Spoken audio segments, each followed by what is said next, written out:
Hello guys, welcome back to another video class.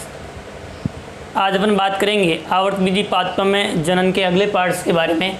और अगले part में अपन बात करेंगे परागकोश का स्फुटन किस प्रकार से होता है, स्फुटन के बारे में। इससे पिछले वीडियो में अपन ने लघु बीजाणु जनन के बारे में बात की थी कि आवर्तबीजी पादप में लघु बीजाणु मात्र कोशिका होगी, उससे लघु बीजाणुओं का निर्माण होता है। और लघु बीजाणु होते हैं वे परागकोश के अंदर लघु बीजाणु धानी के अंदर विकसित होते हैं। और लघु बीजाणु धानी से जो लघु बीजाणु विकसित होते हैं वे लघु बीजाणु आगे जाकर के पराग कणों का निर्माण करते हैं। और पराग कणों का परागकोश से बाहर की ओर मुक्त होना क्या कहलाता है, परागकोश स्फुटन कहलाता है। उस बारे में अपन डिटेल से बात करेंगे।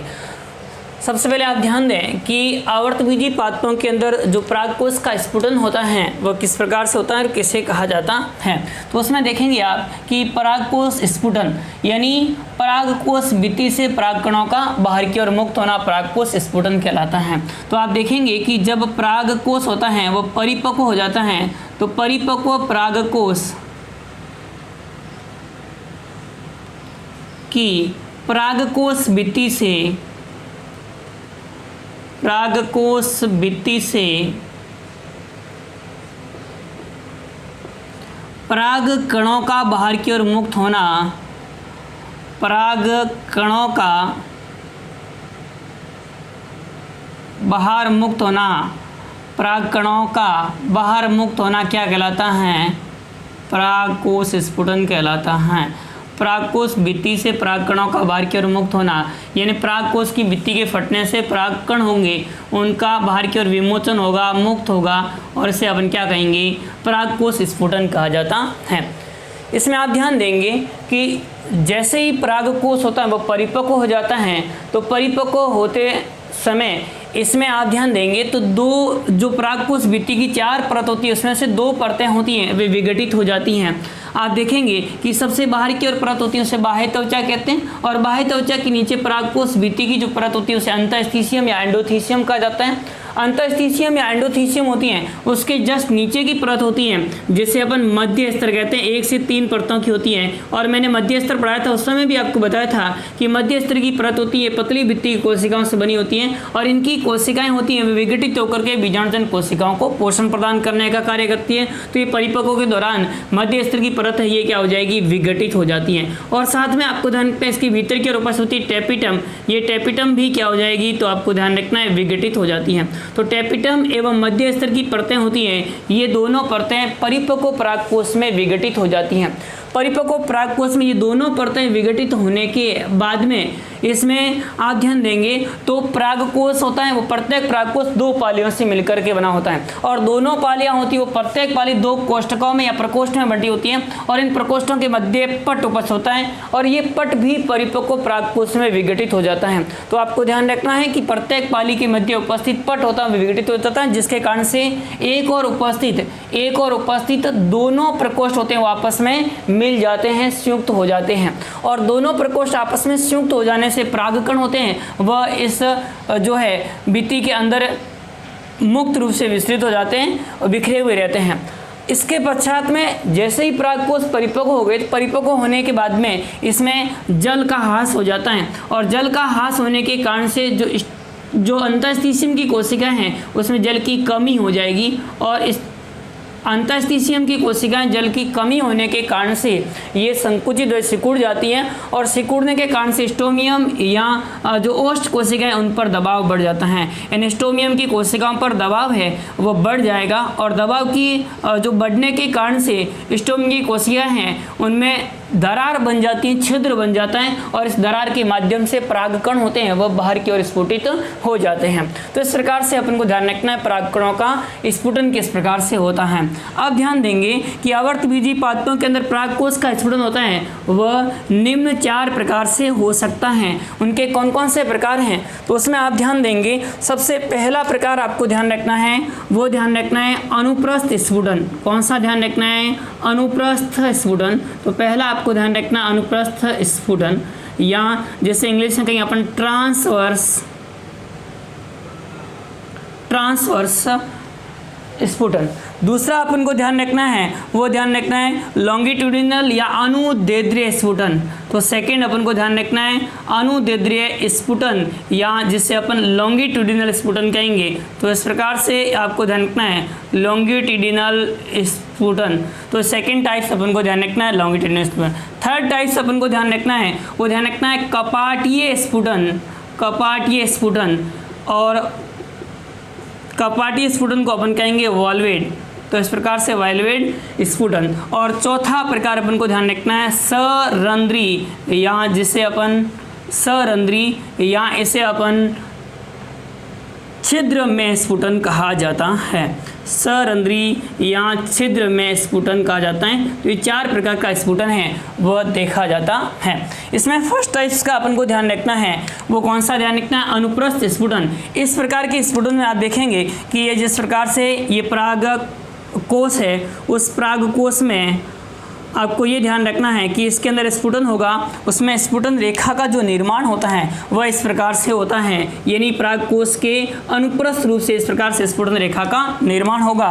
और स्फुटन रेखा का निर्माण होने के बाद में इसमें पराग कणों का निर्माण हो जाता है। तो इस प्रकार से परागकण बन जाएंगे और ये परागकण होते हैं यहाँ से मुक्त हो जाते हैं। इस प्रकार की स्थिति देखी जाती है, वह आप ध्यान देंगे तुलसी के पादप में इस प्रकार की देखी जाती है। तो उदाहरण आपको ध्यान रखना है तुलसी, और तुलसी के पादप में इस प्रकार का देखा जाता है। तुलसी कुल के जितने भी पादप हैं उनमें अनुप्रस्थ स्फुटन होता है। सेकंड अपन बात करेंगे अनुप्रस्थ स्फुटन के बाद में, और वो आपको ध्यान रखना अनुदैर्ध्य स्फुटन, यानी ये परागकोश है, उस परागकोश में किस प्रकार का स्फुटन होगा, तो अनुदैर्ध्य प्रकार का स्फुटन होता है। अनुदैर्ध्य स्फुटन के अंदर आप ध्यान देंगे तो लंबाई के अनुरूप जो है वह स्फुटन होता है। इस प्रकार से लंबाई के अनुरूप क्या होगा, इसमें पराग कोश है, उस परागकोश की भित्ति का स्फुटन होगा, जिसके कारण से परागकण होते हैं वह बाहर की ओर मुक्त हो जाते हैं। तो इसमें परागकोश भित्ति का जो स्फुटन होगा वह लंबाई के अनुरूप होता है, अनुदैर्ध्य होता है। इस प्रकार का स्फुटन आप ध्यान देंगे तो किन पादपों में देखा जाता है, तो उदाहरण आपको ध्यान रखने हैं कपास में इस प्रकार का देखा जाता है, तो कपास हो गया। और आप ध्यान देंगे गुड़हल के पादप में इस प्रकार का देखा जाता है। तो कपास एवं गुड़हल में अनुदैर्ध्य प्रकार का स्फुटन देखने को मिलता है। फिर उसके बाद में नेक्स्ट अगला अपन को ध्यान रखना है कपाटीय स्फुटन। कपाटीय स्फुटन में आपको क्या ध्यान रखना है, इस प्रकार के स्फुटन के अंतर्गत जो परागकोश होगा, उस परागकोश भित्ति का स्फुटन होगा, उसमें आप ध्यान देंगे तो परागकोश की भित्ति होती है वह 1 या 2 कपाटों के अंदर टूट जाती हैं। इस प्रकार से ये कपाटों के अंदर इस प्रकार से टूट जाएगी, यानी आप ध्यान देंगे तो ये कपाटों में क्या हो जाती है, टूट जाती हैं। और कपाटों में टूट जाने के फलस्वरूप यहाँ से परागकण होते हैं वह बाहर की ओर मुक्त हो जाते हैं। तो इस प्रकार से आपको क्या ध्यान रखना है, कपाटीय स्फुटन के अंतर्गत परागकोश होता है वो 1 या 2 या इससे अधिक कपाटे होते हैं, उन कपाटों में टूट जाता है और इस प्रकार की स्थिति होती है। वह ध्यान देंगे तो दालचीनी के पादप में इस प्रकार की देखी जाती हैं। और आप ध्यान देंगे तो आपको ध्यान रखना दालचीनी के अतिरिक्त बारबेरी के पादप में भी इस प्रकार से आप ध्यान रख सकते हैं कि इस प्रकार की स्थिति देखने को मिलती है। तो दालचीनी और बारबेरी के पादप होता है उनके अंदर कपाटीय स्फुटन देखने को मिलता है। अगला अपन बात करेंगे सरंध्री स्फुटन। इसके अंदर ध्यान देंगे आप तो परागकोश का जो स्फुटन होता है वह स्फुटन इस प्रकार से होता है, यानी इसके अंदर स्फुटन होगा वह स्फुटन ऊपर की ओर छिद्र बनते हैं, 1 या 2 या इससे अधिक छिद्र बन जाएंगे और छिद्रों से परागकण होते हैं वो बाहर की ओर मुक्त हो जाते हैं। तो इस प्रकार की स्थिति को अपन सरंध्री या छिद्र में स्फुटन कहा जाता है। सरंध्री या छिद्र में स्फुटन होता है वह आप ध्यान देंगे सोलेनेसी कुल के पादपों में देखा जाता है। उदाहरण ध्यान दें मकोय, या आप ध्यान देंगे उदाहरण इसका तो आलू ध्यान रख सकते हैं, आलू में इस प्रकार का देखा जाता है। तो मकोय हो गया, आलू हो गया, या आप ध्यान देंगे बैंगन का पादप हो गया, तो मकोय, आलू, बैंगन इत्यादि पादप होते हैं जो कि सोलेनम कुल के सदस्य हैं। और इस सोलेनम कुल की जातियां होती हैं उनके अंदर आप ध्यान देंगे तो इनके अंदर सरंध्री या छिद्र में स्फुटन होता है। नेक्स्ट अगली अपन बात करते हैं परागकण की संरचना, स्ट्रक्चर ऑफ पोलन ग्रेन। परागकण की संरचना, स्ट्रक्चर ऑफ पोलन ग्रेन। परागकण की संरचना या स्ट्रक्चर ऑफ पोलन ग्रेन के बारे में बात करेंगे तो आपको क्या ध्यान रखना है कि परागकण होता है यह नर युग्मकोद्भिद की प्रथम कोशिका होती हैं। परागकण नर युग्मकोद्भिद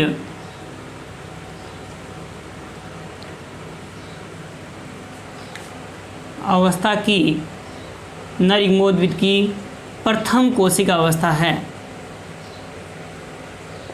प्रथम कोशिका अवस्था है।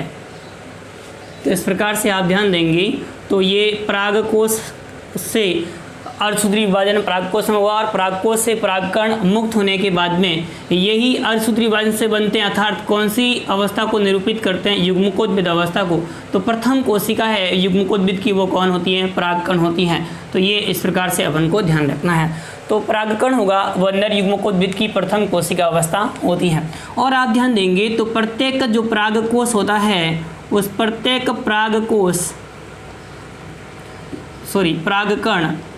प्रत्येक परागकण होगा वह एक कोशिक होता है। किस प्रकार का होगा तो ये आपको ध्यान रखना है, यूनिसेलुलर एक कोशिक संरचना है।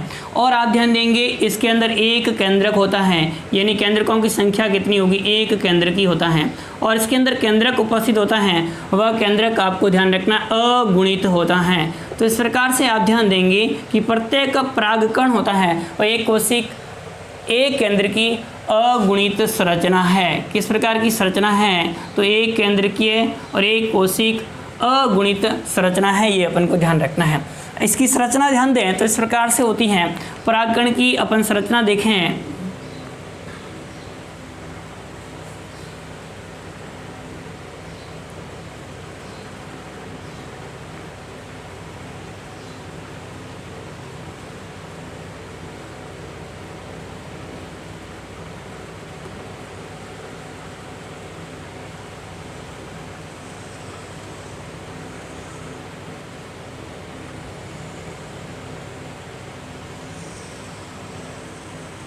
तो इस प्रकार से होती हैं। और पराग जो कण होता है उस परागकण में बाहर की ओर दो आवरण उपस्थित हैं, ये इस प्रकार से अपन को ध्यान रखना है।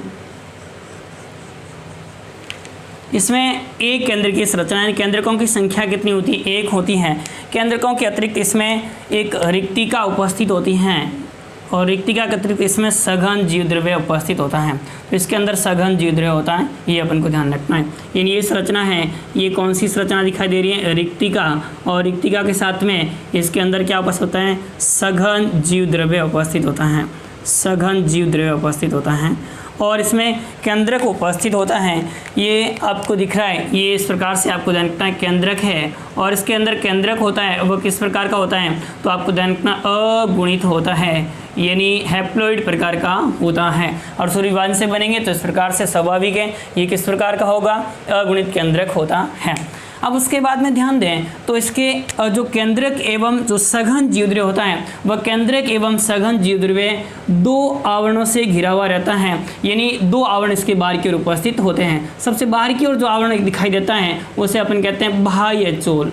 बाहर की ओर आवरण दिखाई देगा उसे किस नाम से जाना जाता है, बाह्य चोल, या जिसे अपन एक्जाइन कहेंगे। तो बाह्य चोल या एक्जाइन उपस्थित होता है। और अंदर की ओर का आवरण होता है उसे अपन अंतःचोल कहते हैं। तो इस प्रकार से दो स्पष्ट आवरणों से घिरा हुआ रहता है। तो आप ध्यान देंगे कि परागकण होता है उस परागकण का सघन जीवद्रव्य एवं केंद्रक होता है, यह केंद्रक दो स्पष्ट आवरणों से घिरा हुआ रहता है। पहला आवरण आपको ध्यान रखना बाह्य सोल और सेकंड ध्यान रखना वो कौन सा ध्यान रखना है, अंतःसोल ध्यान रखना है। पहले आवरण के बारे में बात करेंगे कि बाह्य सोल होता है ये किस प्रकार से होता है। तो इसमें आप ध्यान देंगे कि जो परागकण का बाह्य चोल होता है यह बाह्य चोल मोटा, कठोर एवं विभिन्न प्रकार के अलंकरणों युक्त आवरण होता है। विभिन्न प्रकार के अलंकरणों युक्त आवरण होता है, यानी विभिन्न प्रकार के इस पर क्या पाए जाते हैं, अलंकरण पाए जाते हैं, अलंकरणों युक्त होता है। तो इस प्रकार से बाह्य चोल होता है वो परागकण के बाहर मोटा, कठोर, विभिन्न प्रकार के अलंकरणों युक्त आवरण होता है। और इसमें अलंकरण होते हैं, ये अलंकरण विभिन्न प्रकार के हो सकते हैं, ये अलंकरण होते हैं, ये आप ध्यान देंगे जालिकावत हो सकते हैं, या आप देखेंगे कि ये अलंकरण होते हैं ये कांटेदार हो सकते हैं, या ये अलंकरण होते हैं ये क्रॉस रूपी हो सकते हैं, एवं क्रॉस नुमा भी हो सकते हैं, कांटेदार हो सकते हैं। तो इस प्रकार से क्रॉस रूपी भी हो सकते हैं या क्रॉस नुमा हो सकते हैं। तो ये सारे आपको ध्यान रखना है। इसके अंदर जो अलंकरण होंगे वे अलंकरण विभिन्न प्रकार के हो सकते हैं, जालिकावत हो सकते हैं या कांटेदार हो सकते हैं, या किस प्रकार से हो सकते हैं, क्रॉस रूपी हो सकते हैं। एक बात और आपको इम्पोर्टेंट ध्यान रखनी है कि परागकण का जो बाह्य चोल होता है वह बाह्य चोल एक विशेष प्रकार के कार्बनिक पदार्थ से बना होता है, और उस कार्बनिक पदार्थ का नाम क्या है तो मैं आपको पहले भी बता चुका हूँ, उसका नाम है स्पोरोपोलेनिन, जो कि टेपिटम के द्वारा निर्मित होता है। तो स्पोरोपोलेनिन है, यह एक विशेष प्रकार कार्बनिक पदार्थ है जो कि बाह्य चोल का निर्माण करता है। तो इस सवाल भी कई बार पूछ लिया जाता है कि परागकण का बाह्य चोल किस कार्बनिक पदार्थ से बना होता है, तो स्पोरोपोलेनिन से बना होता है, जो कि पादप जगत का सबसे कठोरतम भाग होता है। और इसी स्पोरोपोलेनिन के कारण से परागकण का आसानी से जैविक एवं भौतिक अपघटन नहीं होता है। आसानी से जैविक एवं भौतिक अपघटन नहीं होता है। तो जैविक एवं भौतिक अपघटन आसानी से नहीं होता, उसका कारण क्या है, क्योंकि इसके बाहर की ओर कठोर आवरण उपस्थित होता है, किसका, स्पोरोपोलेनिन का उपस्थित होता है, और अपघटन नहीं होता है, जिसके कारण से ये परागकण को कैसा बनाता है, प्रतिरोधी बनाता है। तो इस प्रकार से परागकण होता है वह विभिन्न वातावरणीय परिस्थितियों के प्रतिरोधी होगा, उसका कारण होता है वो कौन सा पदार्थ होता है, स्पोरोपोलेनिन की उपस्थिति होती है। तो ये बाह्य चोल के बारे में आपको ध्यान रखना है कि बाह्य चोल मोटा, कठोर, विभिन्न प्रकार के अलंकरणों युक्त होता है, और ये अलंकरण होते हैं जालिकावत हो सकते हैं, कांटेदार हो सकते हैं, क्रॉस रूपी हो सकते हैं। और ये आप ध्यान देंगे तो बाह्य चोल होता है, बाह्य चोल एक विशेष प्रकार की कार्बनिक पदार्थ स्पोरोपोलेनिन से निर्मित होता है। यह स्पोरोपोलेनिन होता है जिसके कारण से परागकण होते हैं वो आसानी से जैविक और भौतिक अपघटन नहीं हो पाता है, और ये परागकण को क्या बनाते हैं, प्रतिरोधी बनाते हैं। तो ये बात ध्यान रखनी है आपको किसके बारे में, बाह्य चोल के बारे में। बाह्य चोल के बाद में दूसरी आप ध्यान देंगे अंतःचोल, यानी बाह्य चोल के भीतर कौन सी संरचना होती है, अंतःचोल, और इसके अंदर आप ध्यान देंगे अंतःचोल होता है वह अंतःचोल कोमल होती है। यानी अंतःचोल किस प्रकार का होगा, कोमल एवं मृदु झिल्ली सदृश होता है, मृदु झिल्ली सदृश होता है, झिल्ली के समान होता है। तो झिल्ली सदृश होता है, मृदु कोमल एवं कैसा होता है, झिल्ली सदृश होता है। ये आपको कौन सी संरचना का ध्यान रखना है, अंतःचोल का। और अंतःचोल होती है यह पेक्टिन एवं सेलुलोज से निर्मित होती है। अंतःचोल पेक्टिन एवं सेलुलोज से निर्मित होती है। तो ये किस किस पदार्थों से निर्मित होती है, तो आप ध्यान देंगे अंतःचोल होती है यह पेक्टिन एवं सेलुलोज से निर्मित होती हैं। कई बार साथ में लिख दिया जाता है पेक्टोसेलुलोज। तो इस प्रकार से अंतःचोल का निर्माण होता है वो किससे होता है, पेक्टोसेलुलोज से, जबकि बाह्य चोल होगी वो किससे निर्मित होती है, स्पोरोपोलेनिन से निर्मित होती है। उसके बाद में ध्यान देंगे कि अंतःचोल होती है यह अंतःचोल परागकण के जीव द्रव्य को घेरे हुए रहती हैं। तो इस प्रकार से यह अंतःचोल परागकण के जीव द्रव्य के घेरे हुए रहती हैं, परागकण के जीव द्रव्य को घेरे हुए रहती हैं, जीव द्रव्य को घेरे हुए रहती है। तो इस प्रकार से ये अपन को ध्यान रखना है किसके बारे में, अंतःचोल के बारे में। अब उसके बाद में ध्यान दें तो आपको ध्यान रखना है कि परागकण के जो बाह्य चोल होते हैं उस परागकण के बाह्य चोल में छिद्र पाए जाते हैं जिन्हें जनन छिद्र कहते हैं। परागकण के बाह्य चोल में छिद्र पाए जाते हैं जिन्हें अपन क्या कहते हैं, जनन छिद्र कहते हैं। ध्यान दें परागकण के बाह्य चोल में छिद्र पाए जाते हैं, इन छिद्रों को अपन क्या कहते हैं, जनन छिद्र। जहाँ पर जनन छिद्र होते हैं वहाँ पर स्पोरोपोलेनिन अनुपस्थित होता है, जहाँ पर स्पोरोपोलेनिन अनुपस्थित होता है, जहाँ पर स्पोरोपोलेनिन अनुपस्थित होता है। तो इस प्रकार से आप ध्यान देंगे तो इसमें आपको ये ध्यान रखना है कि परागकण के बाह्य चोल में छिद्र पाए जाते हैं जिन्हें जनन छिद्र कहते हैं, और ये जनन छिद्र या जर्मिनेशन स्पोर होते हैं जहाँ पर स्पोरोपोलेनिन अनुपस्थित होता है। सामान्यतः देखा जाता है कि इन जनन छिद्रों की संख्या द्विबीजपत्री पादपों में 3 होती हैं। सामान्यतः द्विबीजपत्री पादपों में जनन छिद्रों की संख्या कितनी होती है? द्विबीजपत्री पादपों में इनकी संख्या सामान्यतः जनरली कितनी होती है? द्विबीजपत्री पादपों में इनकी संख्या सामान्यतः होती है वह 3 होती है। तो द्विबीजपत्री पादपों में संख्या होती है वह कितनी होती है? 3 होती है। जबकि आप ध्यान देंगे सामान्यतः एक बीजपत्री पादपों में इनकी संख्या होती है, एक बीजपत्री पादपों में इनकी संख्या होगी वह आपको ध्यान रखना है वह होती है 1। तो इस प्रकार से आप ध्यान देंगे तो आपको ध्यान रखना है कि बाह्य चोल में छिद्र पाए जाते हैं जिन्हें जनन छिद्र कहेंगे और जहां पर स्पोरोपोलिन अनुपस्थित होता है। और सामान्यतः द्विबीज पादपों में इनकी संख्या 3 एवं एक बीजपत्री पादपों में इनकी संख्या 1 होती है। ये जनरली देखा जाता है इस प्रकार का। और इन्हीं जनन छिद्रों से जो पराग नलिका है उसका निर्माण होता है। यानी जनन छिद्रों से जो अंतःचोल है वह अंतःचोल बाहर की ओर निकलकर एक अतिवर्धी बनाती है। अंतःचोल बाहर की ओर अतिवर्धी के रूप में निकलती है और इस अतिवर्धी को अपन क्या कहते हैं? तो अतिवर्धी के रूप में निकलती हैं और इसी अतिवर्धी को अपन कहेंगे पराग नलिका। तो इस प्रकार से पराग नलिका का निर्माण होता है, पोलन ट्यूब का निर्माण होता है, वह किससे होता है? अंतःचोल से होता है। यानी इन जनन छिद्रों से अंतःचोल होती हैं, बाहर की ओर एक अतिवर्धी के रूप में निकलती हैं और इस अतिवर्धी को अपन पोलन ट्यूब या पराग नलिका कहा जाता है। तो इस प्रकार से पराग नलिका का निर्माण होता है। तो ये अपन को ध्यान रखना है परागकण की आंतरिक संरचना किस प्रकार की होती है। तो इसमें आप ध्यान देंगे परागकण होता है वह नर युग्मकोद्भिद की प्रथम कोशिकीय अवस्था है। प्रत्येक परागकण होता है एक कोशिक एक केंद्रिक एवं अगुणित संरचना होती है। उसके बाद में आपको ध्यान रखना है कि परागकण में सघन जीवद्रव्य होता है और एक केंद्रक उपस्थित होता है। इसमें जो सघन जीवद्रव्य एवं केंद्रक होते हैं ये केंद्रक 2 आवरणों से आवृत रहते हैं, घिरे हुए रहते हैं। बाहर की ओर आवरण होता है बाह्य चोल, उसके अंदर की ओर उपस्थित होता है अंतःचोल। पहला आपको ध्यान रखना है बाह्य चोल। बाह्य चोल मोटा कठोर विभिन्न प्रकार के अलंकरण, तो ये अलंकरण होते हैं वह जालिकावत हो सकते हैं, कांटेदार हो सकते हैं या क्रॉस नुमा प्रकार के हो सकते हैं। बाह्य चोल होता है एक विशेष प्रकार के कार्बनिक पदार्थ से निर्मित होता है और इस कार्बनिक पदार्थ को स्पोरोपोलिन कहते हैं। परागकण में जो ये स्पोरोपोलिन होता है इसका आसानी से जैविक एवं भौतिक अपघटन नहीं हो पाता है और इसके कारण से यह परागकण को प्रतिरोधी बनाने का कार्य करता है। तो परागकण अधिक प्रतिरोधी होता है, उसका आपको कारण ध्यान रखना है वो किसके कारण से? स्पोरोपोलिन के कारण से होता है। तो ये सवाल आपको ध्यान रखना है। फिर उसके बाद में नेक्स्ट अपन बात करेंगे अंतःचोल की। तो अंतःचोल होता है ये आपको ध्यान रखना कोमल एवं मृदु झिल्ली सदृश संरचना होती है जो परागकण के जीवद्रव्य को घेरे हुए रहती है, ढके हुए रहती हैं।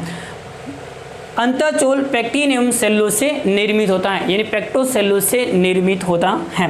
फिर आपको ध्यान रखना है कि परागकण के बाह्य चोल में कुछ छिद्र पाए जाते हैं जिन्हें जनन छिद्र कहते हैं, जहां पर स्पोरोपोलिन अनुपस्थित होता है। सामान्यतः द्विबीजपत्री पादपों में ये जनन छिद्र होते हैं, इनकी संख्या 3 होती है, एक बीज पादपों में इनकी संख्या 1 होती है। इन्हीं जनन छिद्रों से अंतःचोल होती है वो बाहर की ओर अतिवर्धी के रूप में निकलेगी और इस प्रकार से यहाँ से अतिवर्धी के रूप में निकलने के बाद में ये किसका निर्माण करेगी? पराग नलिका का निर्माण करती है। तो इसी प्रकार से पराग नलिका का निर्माण होगा वह कौन से भाग से होता है? जो जनन छिद्र के माध्यम से होता है। अब उसके बाद में बात करनी है अपन को वो पोलन किट के बारे में अपन बात करते हैं कि पोलन किट किस प्रकार की संरचना होती है। तो ये अगला अपन बात करेंगे पोलन किट के बारे में। पोलन किट किसे कहा जाता है और उसके क्या कार्य हैं, उसकी क्या उपयोगिता है, उस बारे में बात करेंगे। पोलन किट इसी से जुड़ा हुआ भाग है पोलन किट।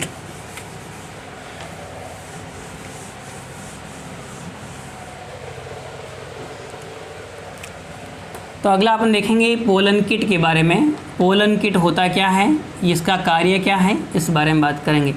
पोलन किट में आप ध्यान देंगे तो आपको ध्यान रखना है कि परागकण जो कि मुख्य रूप से कीटों द्वारा परागित पुष्प होते हैं उनमें इस प्रकार का देखा जाता है। तो आप ऐसा भी लिख सकते हैं कीटों द्वारा परागित पुष्पों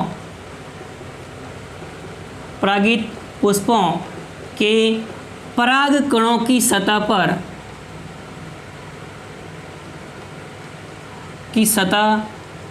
पर तेलीय परत होती हैं और इस तेलीय परत को अपन क्या कहते हैं, पोलन कीट कहा जाता है। तो आप ध्यान रखेंगे कीटों द्वारा परागित पुष्पों के पराग कणों की सतह पर एक तेलीय परत होती है और इस तेलीय परत को अपन क्या कहते हैं, तो आप ध्यान देंगे पोलन कीट कहा जाता है। तो पोलन कीट किसे कहते हैं, तो आपको ध्यान रखना है कि कीटों द्वारा परागित पुष्पों में पराग कणों की सतह पर एक तेलीय परत उपस्थित होती है जिन्हें अपन पोलन कीट कहा जाता है। इस पोलन कीट के बारे में ध्यान दें तो इसी पोलन कीट के कारण पराग कणों में विशिष्ट गंध रंग होता है एवं चिपचिपापन होता है। पोलन कीट के कारण पराग कणों में विशिष्ट रंग होता है, विशिष्ट गंध होती है, विशिष्ट रंग गंध होती हैं एवं इसमें चिपचिपापन होता है। तो इस प्रकार से चिपचिपापन या जो रंग और गंध होती हैं वो किसके कारण से होती है, तो पोलन कीट के कारण से होती है। चिकना पदार्थ जो बाहर की ओर उपस्थित होता है वह इसी के कारण से होता है। और आप ध्यान देंगे तो ये पोलन कीट होता है, इस पोलन कीट का निर्माण है या स्त्रावण है वह टेपिटम द्वारा किया जाता है। यानी पोलन कीट का निर्माण है वो किसके द्वारा किया जाता है, टेपिटम के द्वारा किया जाता है। अपन पहले भी पढ़ चुके हैं, टेपिटम के कार्यों में भी अपन देखा था कि जो पोलन कीट है उसका निर्माण किसके द्वारा किया जाता है, टेपिटम के द्वारा किया जाता है। अब पराग कणों के लिए क्यों उपयोगी है, क्यों बनाते हैं पादप पोलन कीट का निर्माण करते हैं, तो इसमें आप ध्यान देंगे पोलन कीट का पराग कणों के लिए उपयोगिता, पोलन कीट की पराग कणों के लिए उपयोगिता, पराग कणों के लिए क्या क्या उपयोगिता है उस बारे में बात करेंगे। तो आपको ध्यान रखना है पहली उपयोगिता तो क्या है, तो आपको ध्यान रखना है यह पराग कणों को विशिष्ट रंग और गंध प्रदान करती हैं। तो इसे पराग कणों में विशिष्ट रंग एवं गंध प्रदान करती है और रंग और गंध होने के कारण से कीटों को आकर्षित करती हैं, कीटों को आकर्षित करती हैं और कीट आकर्षित होंगे जिसके कारण से कीटों से चिपक कर के दूसरे स्थान पर चले जाते हैं। तो आप ध्यान देंगे तो ये इसमें विशिष्ट रंग और गंध होने के कारण से यह कीटों को आकर्षित करती हैं जो कि परागण की क्रिया में क्या होते हैं, सहायक होते हैं। तो पहला कार्य ध्यान रखना है कि जो पोलन कीट होती हैं उस पोलन कीट के द्वारा कीटों को आकर्षित किया जाता है जो कि परागण की क्रिया में सहायक होते हैं, पहला कार्य। दूसरा कार्य आप ध्यान देंगे तो आपको ध्यान रखना है इसमें चिपचिपापन होता है और चिपचिपापन होने के कारण से यह जो कीट होते हैं उन कीट के शरीर से पराग कणों को चिपकने में पराग कणों की सहायता करता है। तो आप ध्यान देंगे पोलन कीट होता है वह पोलन कीट चिपचिपा होने के कारण से पराग कणों को कीटों के शरीर से चिपकने में सहायता करता है। तो ये दूसरा कार्य ध्यान रखना है, चिपचिपा होने से कीटों के शरीर से पराग कणों को चिपकने में सहायता करता है, पराग कणों को चिपकने में सहायता करता है, पराग कणों को चिपकने में सहायता करता है। तो इस प्रकार से कीटों को चिपकने में सहायता करने का कार्य करता है वो कौन करता है, तो ये आपको ध्यान रखना है पोलन कीट करता है, दूसरा कार्य। तीसरा कार्य इसमें ध्यान देंगे पोलन कीट का, तो उसमें आप देखेंगे कि जो पोलन कीट होता है इस पोलन कीट में असंतृप्त वसा होती है जो कि पोलन कीट पराग कणों को पराबैंगनी विकिरणों से रक्षा करती हैं। तो पोलन कीट पराग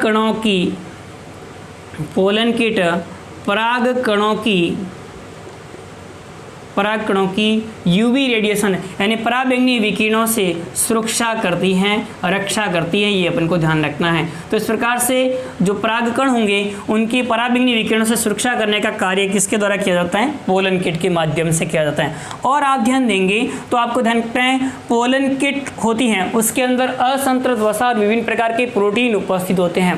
ये प्रोटीन नमी की स्थिति में इनके अलंकरणों से या खांचों से बाहर की ओर निकल जाते हैं और बाहर की ओर निकल करके मनुष्य के संपर्क में आने पर मनुष्य में पराग एलर्जी उत्पन्न करते हैं। तो मनुष्य में जो पराग एलर्जी होती हैं और इससे विभिन्न प्रकार के जो रोग होते हैं वह इन्हीं के कारण से होते हैं। तो आप ध्यान देंगे कि पराग कणों के अलंकरणों एवं खांचों में उपस्थित प्रोटीन होते हैं, ये प्रोटीन नमी की उपस्थिति में बाहर निकल करके और मनुष्य के संपर्क में आने पर मनुष्य में पराग एलर्जी उत्पन्न करते हैं और जिससे विभिन्न प्रकार के रोग हो जाते हैं जैसे दमा दमा है, अस्थमा है या हे फीवर है, इस प्रकार से आपको ध्यान रखना है। दमा, अस्थमा, हे फीवर इत्यादि रोग हो जाते हैं वह किसके कारण से होते हैं? इन्हीं पोलन किट के कारण से होते हैं। इसके अतिरिक्त आप और ध्यान देंगे तो पोलन किट होता है, इस पोलन किट में आप देखेंगे कि पोलन किट होता है, इस पोलन किट में विभिन्न प्रकार के प्रोटीन उपस्थित होते हैं और ये पोलन किट में प्रोटीन जो उपस्थित होते हैं ये प्रोटीन पराग स्त्रीकेसर पारस्परिक क्रिया में सहायता करते हैं,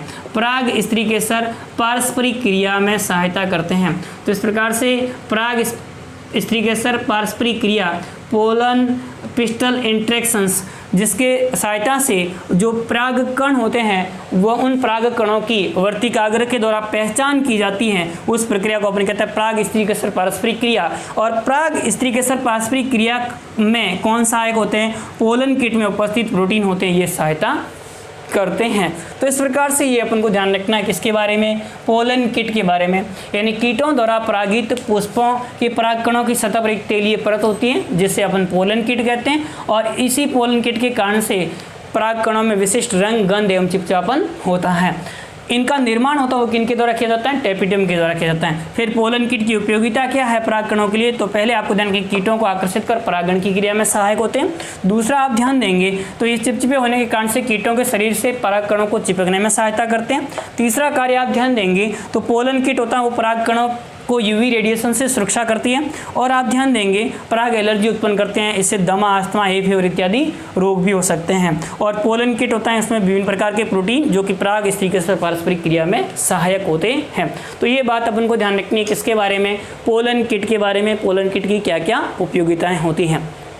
इसके अतिरिक्त कुछ बातें और आप ध्यान रख सकते हैं कि पराग कण होते हैं उनसे विभिन्न प्रकार के उत्पाद प्राप्त होते हैं जिन्हें अपन पराग उत्पाद कहते हैं। और पराग उत्पाद होते हैं वह पराग उत्पाद में आप ध्यान देंगे तो पराग उत्पाद में आप ध्यान देंगे तो इस प्रकार से इसमें असंतृप्त वसा होती हैं और असंतृप्त वसा होती हैं जिसके कारण से इसका उपयोग कई देशों में जो दौड़ लगाने वाले घोड़े होते हैं उनको खिलाने के लिए या एथलीटों को औषधियों के रूप में भी उपयोग में लिया जाता है। इसके अतिरिक्त आप ध्यान देंगे तो इसमें असंतृप्त वसा होने के कारण से ये यूवी रेडिएशन से सुरक्षा करने का कार्य करती हैं और इस कारण से इसे इमल्सन, क्रीम, अन्य कॉस्मेटिक आइटम्स होते हैं उनमें भी इनका उपयोग लिया जाता है, तो उससे अपन कहते हैं पराग प्रोडक्ट। तो ये भी आप ध्यान रख सकते हैं।